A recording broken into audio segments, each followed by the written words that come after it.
Hai guys, welcome back to Gios Class. Nah, hari ini aku mau buat video tentang cadangan perbankan sebagai instrumen kebijakan moneter ya. Nah, kemarin aku udah membahas tentang instrumen kebijakan moneter pertama, yaitu operasi pasar terbuka. Nah, hari ini aku mau membuat tentang cadangan perbankan ya, sebagai instrumen kedua ya, untuk eh, mempengaruhi money supply ya, atau jumlah uang yang beredar di dalam kebijakan moneter ya. Nah, review sedikit ya, cadangan perbankan ini udah aku bahas di video aku udah lama juga ya. Nah, kalian bisa nonton dulu ya kalau mau tentang cadangan perbankan ini ya, biar kalian lebih mengerti apa itu cadangan perbankan. Nah, aku jelaskan sedikit aja, cadangan perbankan itu adalah uang atau cadangan yang bank harus harus simpan ya. Jelek banget nih, harus simpan dan tidak boleh dipinjamkan. Jadi, kan bank itu pekerjaannya itu meminjamkan uang ke orang lain gitu ya. Nah, tapi bank itu tidak bisa atau tidak boleh meminjamkan semua dipinjamkan, aduh, ini jadi salah nulis, dipinjamkan ke orang lain. Oke. Nah, tapi bank itu nggak bisa atau tidak boleh meminjamkan semua uangnya ke orang lain karena itu nanti dia bisa orang yang mau ngambil duit atau orang yang nabung di bank dan mau ngambil uang itu nanti nggak nggak bisa narik karena banknya itu kehabisan uang cash gitu ya atau uang cadangannya. Nah, makanya bank itu harus menjaga cadangannya agar orang yang mau narik tabungannya itu bisa gitu ya. Dan nggak lucu banget kalau bank itu ketika orang mau narik tabungan, banknya itu nggak ada uang. Itu sama sekali nggak lucu karena itu bisa membuat bank memiliki kredibilitas yang buruk gitu ya. Nah, sekarang aku mau bahas apa sih cadangan perbankan ini gimana caranya bisa mempengaruhi jumlah uang yang beredar di pasaran gitu ya. Nah, yang bisa bank sentral lakukan itu bisa dua hal ya, yaitu bisa mengurangi cadangan perbankan. Nah, jadi bank sentral itu memberikan peraturan ya. Misalkan bank itu harus menyimpan cadangannya itu 8% dari total asetnya, dari uangnya semuanya 8% tidak boleh dipinjamkan keluar gitu ya. Nah, itu peraturannya bank sentral yang mengeluarkan gitu. Nah, misalkan terjadi di dalam sebuah perekonomian, terjadi misalkan si bank sentral ini ingin mengurangi yang namanya pengangguran ya, ingin mengurangi yang namanya pengangguran dan ingin meningkatkan perekonomian gitu, ingin meningkatkan perekonomian biar laju pertumbuhan ekonominya lebih baik gitu ya. Nah, apa yang akan mereka lakukan? Nah, yang mereka akan lakukan itu pertama adalah hubungannya dengan cadangan perbankan ya. Nah, bank sentral akan menurunkan cadangan perbankan. Cadangan perbankan itu lambangnya R ya, atau bahasa Inggrisnya reserve ratio. Nah, bank sentral ini akan menurunkan reserve ratio-nya. Nah, tadinya misalkan 8% diturunin ya, jadi 5% gitu misalnya. Nah, akibatnya apa? Ketika bank sentral menurunkan reserve ratio-nya, bank bisa meminjamkan uangnya lebih banyak gitu ya. Nah, jadi bank akibatnya bank dapat meminjamkan uang lebih banyak atau jumlah uang yang bisa dikeluarkan oleh bank untuk dipinjam orang itu lebih banyak karena tadinya 8% yang harus disimpan tapi sekarang misalnya tinggal 5% gitu ya. Nah, jadi 3%-nya itu bisa ditambah untuk dipinjamkan ke orang. Nah, siapa sih yang biasanya minjem-minjem uang? Ya biasanya bisnis gitu ya, biasanya orang-orang juga yang membutuhkan uang. Alhasil ketika orang bisa uang keluar dari bank lebih banyak, itu yang terjadi adalah jumlah uang beredar itu pasti akan meningkat. Jumlah uang beredar akan meningkat ya. Nah, yang pasti kalau jumlah uang beredar meningkat juga, tadi karena bisnis juga banyak minjem ke bank juga ya, karena tadinya kan 8%, sekarang jadi 5%, 3%-nya bisa ditambah lagi untuk dipinjam oleh bisnis. Mungkin tadinya ada yang nggak kebagian, nah bisnis-bisnis akan berkembang. Akan banyak bisnis-bisnis baru, bisnis-bisnis akan bertambah gitu ya. Nah, yang terjadi juga bisa juga konsumsi akan bertambah gitu ya. Orang meningkatkan pembeliannya, konsumsinya, karena uang di bank itu tadinya ada banyak, sekarang dikeluarkan untuk bisa dipinjam oleh masyarakat gitu. Nah, alhasil ketika bisnis bertambah, konsumsi bertambah, ekonomi akan meningkat.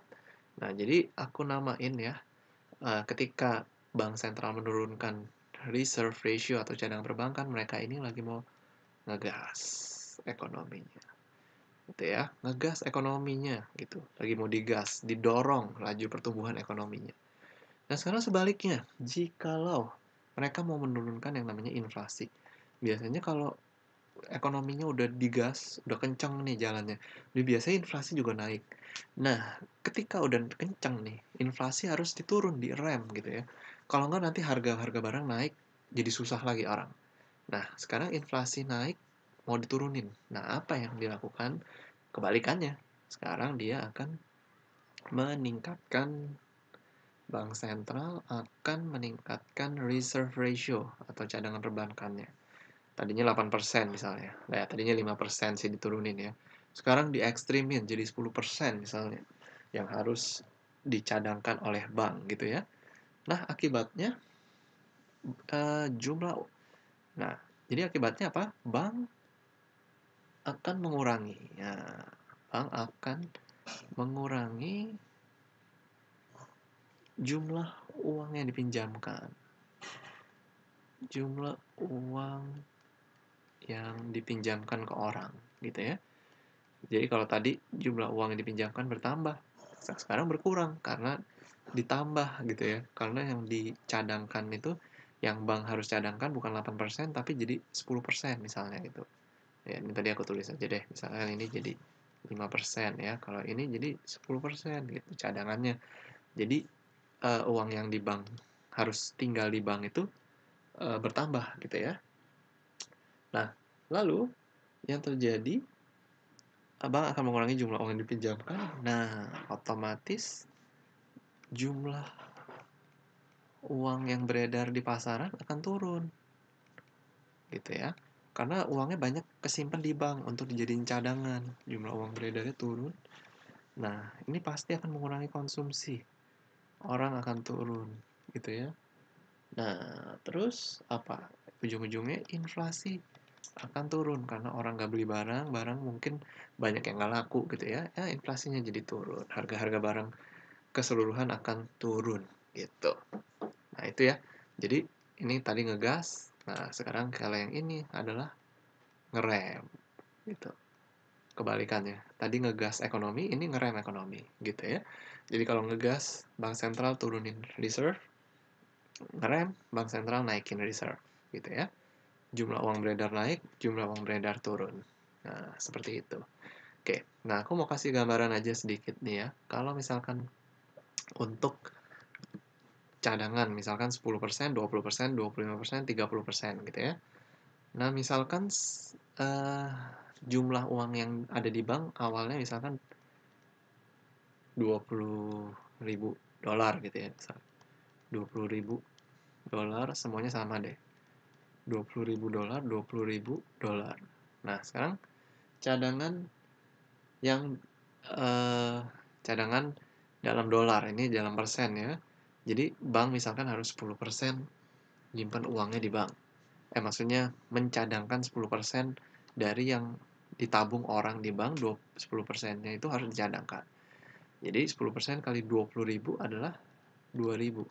Nah, ini adalah 2.000 ini uang yang tidak boleh keluar dari bank. Sisanya 20.000 kurang 2.000, 18.000 ini adalah uang yang salah warna.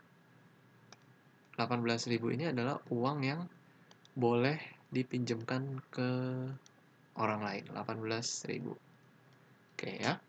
Jadi 2.000 harus tetap di bank, 18.000 boleh dipinjemin lagi ke orang lain.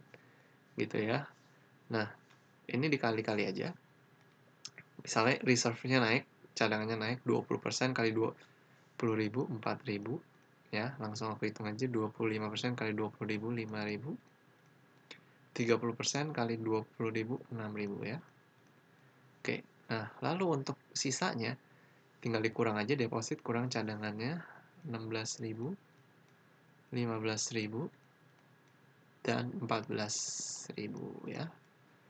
Oke, nah sekarang kita akan menghitung pengali uang ya, money multiplier. Oke, nah ini caranya adalah 1 dibagi R ya, rumusnya ya. Nah ini juga aku udah bahas nih tentang money multiplier dan uang baru cadangan perbankan di video aku tentang cadangan perbankan juga ya. Kalau kalian mau lebih ngerti tentang money multiplier, kenapa ada uang baru, kenapa ada money multiplier, kalian boleh nonton video aku yang itu ya. 1 per R, 1 per 10 ya. 1 per 0,1 sih sebenarnya karena ini persen ya. 1 per 0,1 itu 10. 1 per 0,2 itu 5. 1 per 0,25 itu 4. 1 per 0,3 itu adalah 3,33. Oke. Nah, sekarang uang baru yang tercipta di pasaran. Nah, itu tinggal dikali aja. Excess reserve 18.000 kali 10. 180.000. 16.000 kali 5. 80.000. 15.000 kali 4. 60.000. 14.000 kali 3,33. 466. 20 ya. Kalau kalian tanya kenapa bisa ya jadi ada uang baru di pasaran, nah coba kalian nonton video aku yang eh, tentang cadangan perbankan ya, soalnya aku udah jelasin banyak tentang penciptaan uang melalui cadangan perbankan ya. Nah, kita lihat di sini bahwa ketika 10% uang baru yang tercipta itu 180.000 ya. Nah, semakin cadangan perbankannya semakin besar, uang yang tercipta makin kecil ya. Nah, jadi kita bisa melihat bahwa ketika cadangannya kecil, maka jumlah uang yang beredar atau uang baru yang beredar tinggi gitu ya. Dan ketika jumlah cadangannya tinggi, maka jumlah uang baru yang beredar sedikit gitu. Nah, itulah yang bisa pemerintah lakukan dalam upaya mempengaruhi money supply ya atau jumlah uang beredar dengan menggunakan cadangan perbankan. Nah, itu aja sih mau aku jelasin tentang cadangan perbankan sebagai instrumen kebijakan moneter ya. Kalau kalian masih ada pertanyaan, kalian boleh tulis di kolom komentar. Thank you guys for watching this video. See you again in the next video.